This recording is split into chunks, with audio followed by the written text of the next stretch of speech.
सलगरी बेळंकी मार्गावर भीषण अपघातात दुचाकीस्वाराचा जागीच मृत्यू। मिरज सलगरी मार्गावरील सलगरी गावापासून सुमारे 2 किलोमीटर अंतरावर असलेल्या सलगरी बेळंकी रस्त्यावरील देवकरमाळा परिसरातील धोकादायक वळणावर झालेल्या भीषण अपघातात दुचाकीस्वाराचा जागीच मृत्यू झाला। अण्णाप्पा सूर्यप्पा वावरे राहणार देशिंग तालुका कवठेमंका असे मृत व्यक्तीचे नाव असून या घटनेमुळे परिसरात हळहळ व्यक्त होत आहे। प्राथमिक माहितीनुसार अण्णाप्पा वावरे हे आपल्या दुचाकीवरून प्रवास करत असताना सलगरी बेळंकी मार्गावरील देवकरमाळा परिसरातील वळणाजवळ पोहोचले। त्यावेळी दुचाकीवरील नियंत्रण अचानक सुटल्याने वाहन घसरून भीषण अपघात झाला।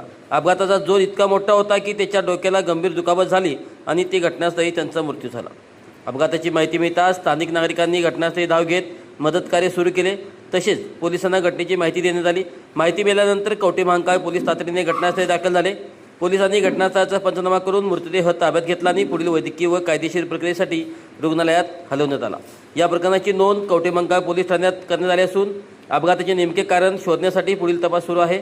देवकरमाळा परिसरातील वळण धोकादायक असल्याचे स्थानिक नागरिकांनी सांगितले असून या मार्गावर वाहन चालकांनी अधिक सतर्कता बाळगण्याची गरज व्यक्त केली जात आहे।